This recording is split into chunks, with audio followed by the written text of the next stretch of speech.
I almost didn't see Whistle. I saw a trailer a few nights ago in the theater and I wrote it off immediately. I mean, it felt like it was giving away too much, and something about it set off alarms. The tone felt manufactured, and then there was this line. What if I don't want to die? What if I don't want to die? Then you shouldn't have been born. I know, it's supposed to be menacing, but you get that confused look and think to yourself, somebody actually wrote that. Because of that line in the trailer, I almost didn't go. So when I eventually decided to see Whistle, it wasn't excitement, it was kind of curiosity mixed with resignation. This movie is being distributed, it's playing in real theaters, how bad could it actually be? And the frustrating answer is that it's not as bad in the way you think. It is frustrating in the usual way. But here's the bad news first, and then I'll get to the good. The structure of Whistle is painfully familiar.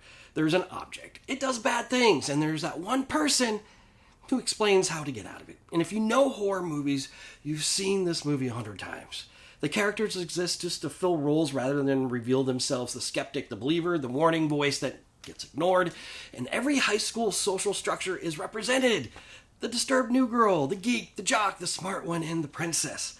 And everything arrives exactly when it's scheduled to arrive. And once it does, you already know the remaining shape of the film. There's no surprise in the framework. Even the first major death leans on digital effects that don't hold up. And I understand budget constraints and I understand limitations, but horror has always thrived on suggestion and application and restraint. When you lean too heavily on CGI without the resources to support it, the illusion collapses, and what should feel unsettling becomes artificial. Practical effects, even the minimal ones, often work better. But even when the film leans in that direction, the rubber masks do not always land. There is a larger issue, though. The movie keeps choosing the obvious option when the more interesting one is sitting right next to it. Now here's where things get complicated, because Whistle is not empty. It is not without ideas, and buried inside this familiar packaging are moments that genuinely caught my attention. Individual scenes that feel sharper than the movie they are part of. Ideas that, if isolated and expanded, could have supported entirely different films. That is what makes this movie so frustrating, is there's a version of Whistle that strips away the formula and trusts those stranger impulses and builds outward from them.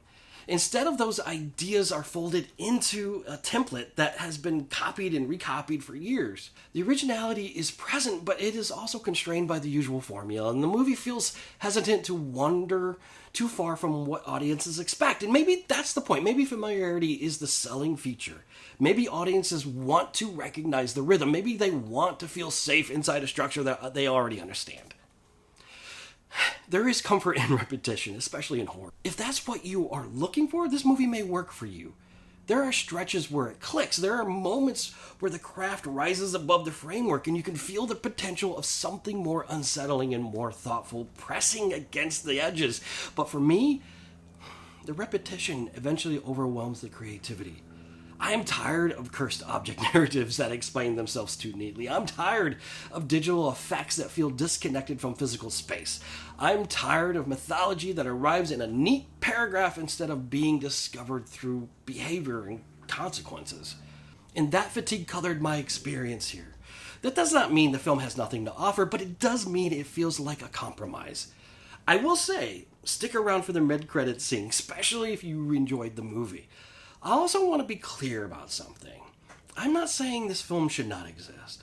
I'm not saying people should avoid it. I suspect many viewers will enjoy it, and those bigger moments will land. The scares will work. The structure will feel familiar rather than tiring, but familiarity has never been enough for me. I keep wishing filmmakers would pause at the script stage and ask harder questions, not whether something has worked before, but whether it has been worked enough. Not whether audiences recognize the shape, but whether they are being challenged by it. Horror is strongest when it reflects something uncomfortable rather than repeating itself. Whistle has pieces of that ambition inside it. It just never fully commits. If you see it, I want to know how it played for you. Maybe that familiarity felt reassuring. Maybe the ideas landed differently. Maybe those moments were enough to carry the experience for you. That conversation is actually more interesting. Appreciate you going on this film journey with me, and as always, be real. What if I don't want to die? Then you shouldn't have been born.